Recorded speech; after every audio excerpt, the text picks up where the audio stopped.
अबे तनवीर चल यार, वो भाग क्या, पकड़ उसको यार।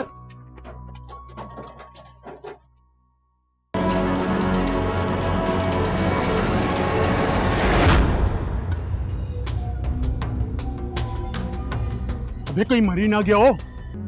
उन दोनों का कहना है कि जिस जगह हारिस का एक्सीडेंट हुआ था वहां से एक नामालूम शख्स उन्हें उठाकर गाड़ी में ले गया था। कौन था वो शख्स? मास्टरमाइंड। मास्टरमाइंड? कौन मास्टरमाइंड? जिब्रान चिश्ती का बंदा।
आज तो तुम मेरे कहे बगैर ही तैयार हो गए। क्योंकि मुझे पता चला क्या पता चल गया? यही कि मेरी वाइफ को काम करने वाले लोग बहुत पसंद करते हैं।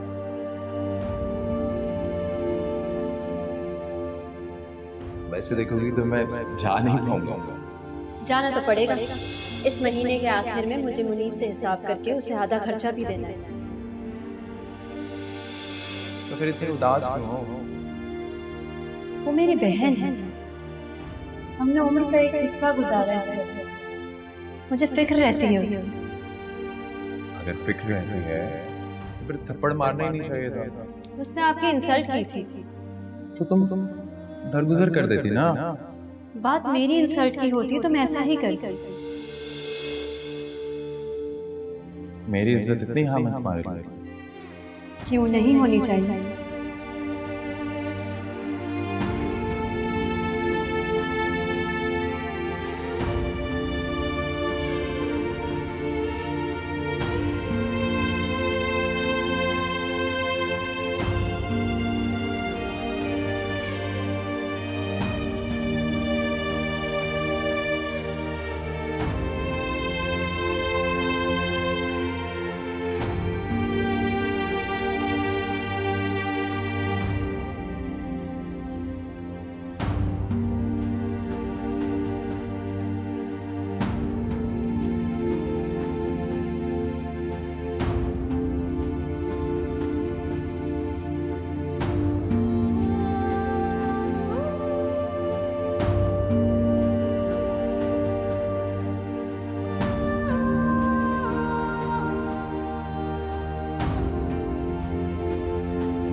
फरमान साहब, आपने मेरी बात का जवाब नहीं दिया। पहले तुम मेरी बात का जवाब दो कि तुम उस लड़के को सिक्योरिटी गार्ड के पास बिठाकर क्यों आई हो?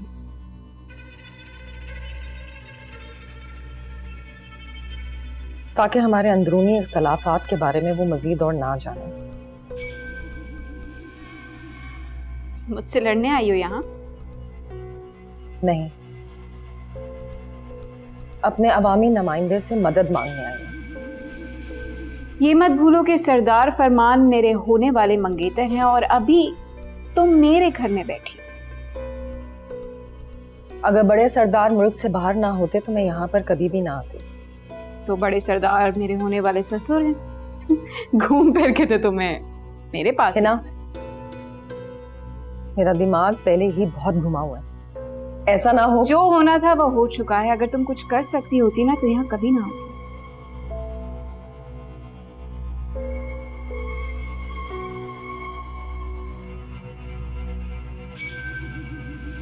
अच्छा, मैं चलती हूँ। फरमान साहब, बहुत शुक्रिया, आपने अपना कीमती वक्त दिया मुझे। अरे तशरीफ रखिए, करता हूँ मैं कुछ।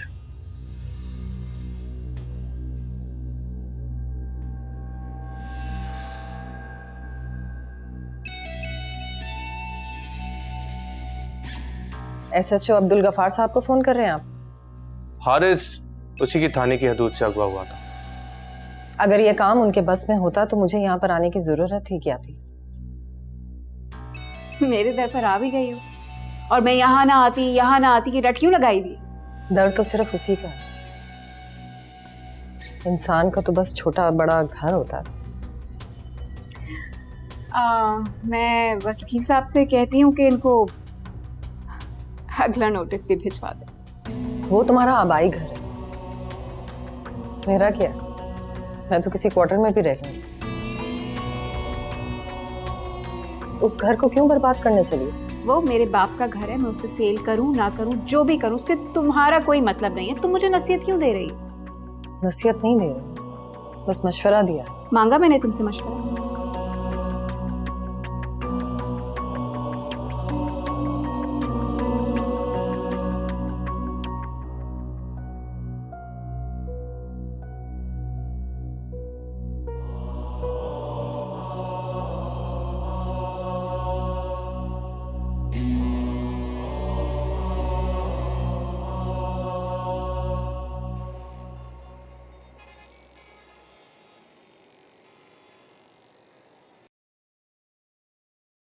आप मुझे कुछ बता क्यों नहीं रही खातून? क्या बताऊं? क्या कहा है नापी ने? कुछ कहती नहीं है वो, बस चाहती है। क्या चाहती है? क्या क्या बताऊं तुम्हें मैं? खातून, आप मुझे सब कुछ बता सकती हैं। आपको ऐसे तकलीफ में देखकर मुझे बड़ा दुख होता है। मुनीब, इस वक्त मैं बहुत डिस्टर्ब हूँ, कल बात करें? जैसे आपकी मर्जी। और सुनो, हरीम का बहुत ख्याल रखना, इस वक्त उसे हमारी बड़ी जरूरत है। जी जरूर।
हिना को सजा भी नहीं होगी और हारिस भी वापस आ जाएगा।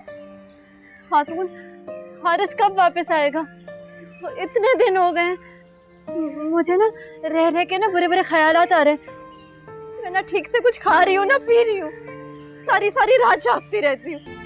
तो फिर आपको पता किस बात का है? कुछ नहीं पता मुझे, बस इतना पता है कि हारिस खैर खैरियत से इस घर में वापस जरूर आएगा। ये घर ही तो सारे फसाद की जड़ है। मैंने भी ये घर देकर ही रिश्ता किया था यहाँ पे। अरे मेरे भाई को बचत का लालच देकर इस घर में ले आई। ना वो यहाँ आता ना ये सब कुछ होता।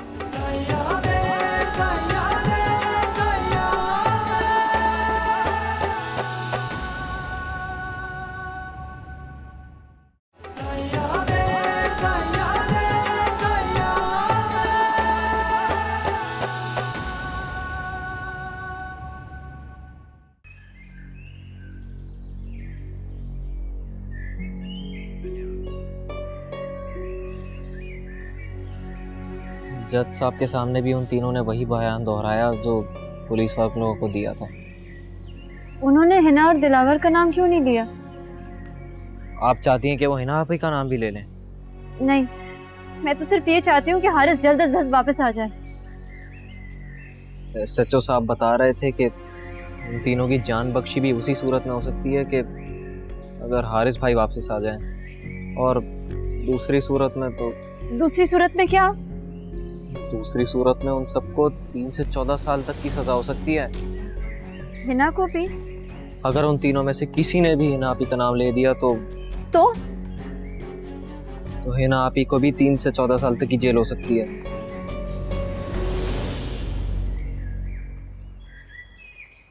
नहीं, हिना को सजा भी नहीं होगी और हारिस भी वापस आ जाएगा। खातून, हारिस कब वापस आएगा? वो इतने दिन हो गए हैं, मुझे ना रह रह के ना बुरे बुरे ख्यालात आ रहे हैं। मैं ना ठीक से कुछ खा रही हूँ ना पी रही हूँ, सारी सारी रात जागती रहती हूँ। ऊपर से मुन्नी मुझे जबरदस्ती दवाइयाँ खिलाता रहता है। खातून, मुझे ना बहुत डर लग रहा है अब। नहीं, तुम्हें डरने की जरूरत नहीं है, मैं हूं ना तुम्हारे साथ। हाँ, परेशान नहीं हो, सब ठीक हो जाएगा।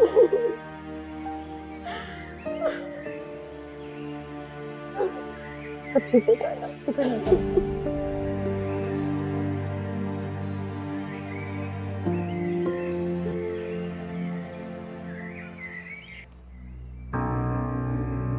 सरदार साहब, मुझे इत्तला किए बगैर जमीनों पर कैसे जा सकते हैं? और ये क्या बात हुई? पहुंचकर मुझे बता रहे हैं।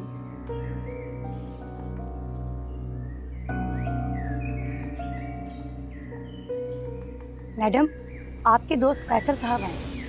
कौन कैसे? वो तो कह रहे थे कि आपके दोस्त हैं और आप उन्हें अच्छी तरह से जानती हैं। वो कमबख्त मेरा दोस्त नहीं। तुम्हें और गार्ड को तो मैं देख लूँ। तुम लोग की हिम्मत कैसे हुई मेरी इजाजत के बगैर उसे घर में घुसाने की?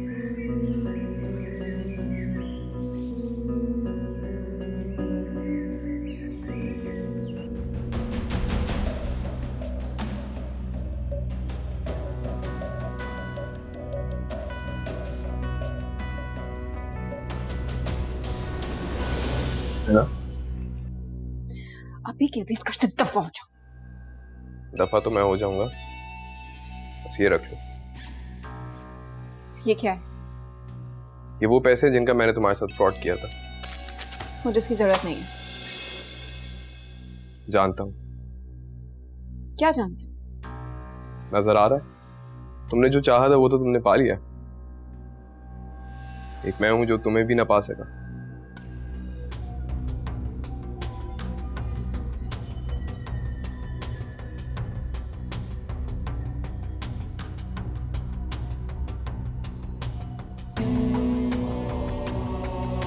जो धोखा देने के बाद माफी मांगने घर आ जाए ना, धोखेबाज नहीं होता। मुझे माफ कर देना।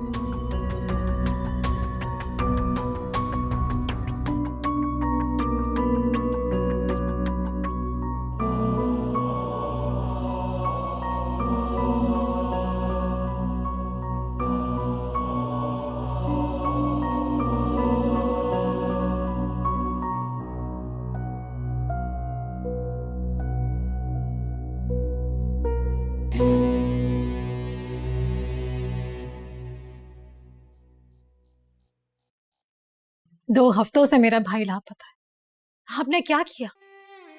आपको क्या लगता है मुझे क्या करना चाहिए था? मेरे भाई का आपसे कौन सा खूनी रिश्ता है? क्या रिश्ते सिर्फ खून के ही होते?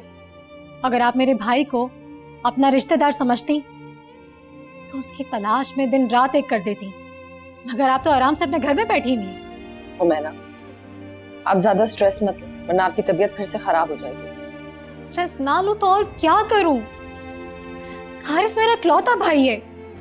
इंशाल्लाह हारिस मिल जाए, हौसला रखें।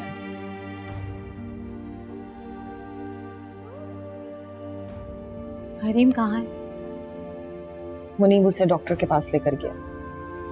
क्या हुआ हरीम को? हारिस की जुदाई का रोग लग गया उसे। क्या बीमारी हो गई उससे? किसी की जुदाई का रोग भी तो सबसे बड़ी बीमारी है।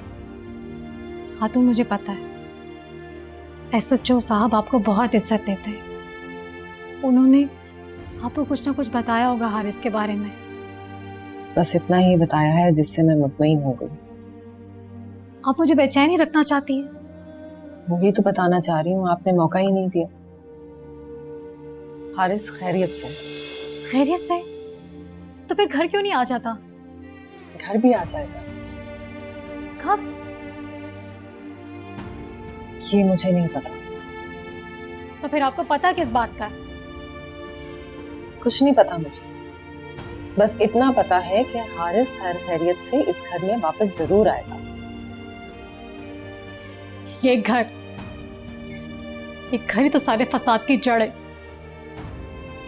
मैंने भी ये घर देकर ही रिश्ता किया था यहाँ पे। अरे मेरे भाई को बचत का लालच देकर इस घर में ले आई। ना वो यहाँ आता ना ये सब कुछ होता। पता नहीं किस हाल में होगा मेरा भाई।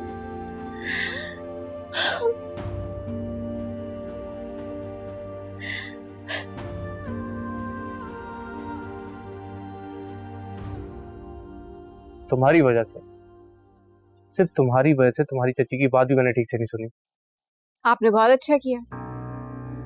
अच्छा तो मैंने नहीं किया। बाबा कहते हैं आवाम का काम करो या ना करो, मगर उन्हें तसल्ली देकर जरूर भेजो। इसे झूठी तसल्ली का फायदा?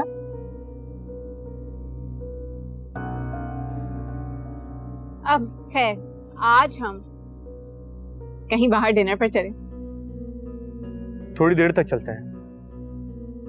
अभी क्यों नहीं? मुझे तुमसे बात करनी है। मुझसे बात करनी है? क्या? मेरे अलावा भी तुम्हारी जिंदगी में कोई है? ये कैसा उल्टा सवाल है? तुम सीधा जवाब दे दो। अब मेरी जिंदगी में आपके अलावा कोई भी नहीं है। होना भी नहीं चाहिए। आप मुझ पे शक करते हैं? तुम शक करने का मौका ही ना दो। वो कैसे? वफा करके।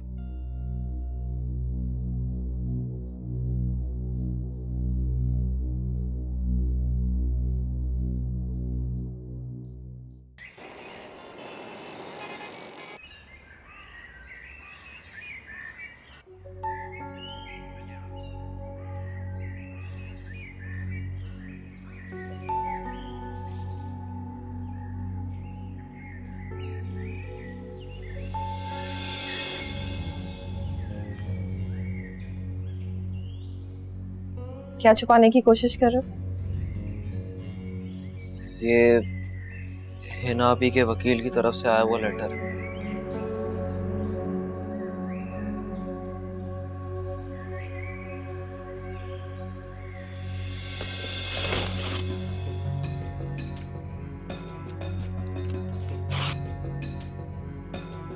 आपने नोटिस फाड़ दिया? हाँ, क्योंकि ये जो वकील होते हैं ये हम जैसे सादा लोगों को सिर्फ डराते हैं। डरने वाली बात ही तो है। अगर हिना आपी ने हम पर केस कर दिया तो क्या होगा? 2 से 3 महीने में ये केस हिना के हक में हो जाए और फिर हर हाल में हमें इस घर में से हिना को उसका हिस्सा देना होगा। ये सब जानने के बावजूद भी आपने वकील का नोटिस फाड़ दिया। हाँ, क्योंकि मैं जान गई हूँ कि वकील के नोटिस से कुछ नहीं हो सकता। आपको ये सब बातें किसने बताई? एसएचओ साहब का एक दामाद, जो कि सिविल कोर्ट में माना जाना वकील है। कुछ दिन पहले मैं जब एसएचओ साहब के घर गई थी तो वहां पर उनके दामाद से भी मुलाकात हुई थी। क्या कहा वकील साहब ने फिर? वही जो मैं तुम्हें बता चुकी हूँ। तुम वक्त से पहले ऐसे ही परेशान हो रहे। जब हिना हम पर केस करेगी तब की तब देख लेंगे।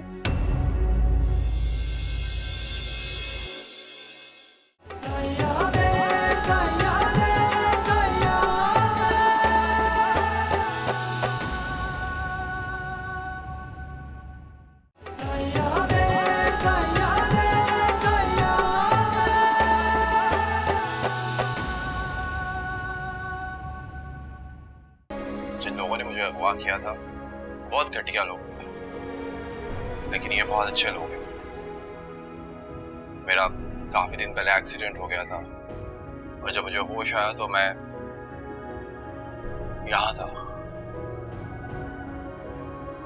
तुम अब शादी करना है? मोहब्बत मैं तुमसे करता हूँ, शादी किसी और से करता हूँ। तुम अब भी मुझसे मोहब्बत करते हो? तुम्हें कोई शक है?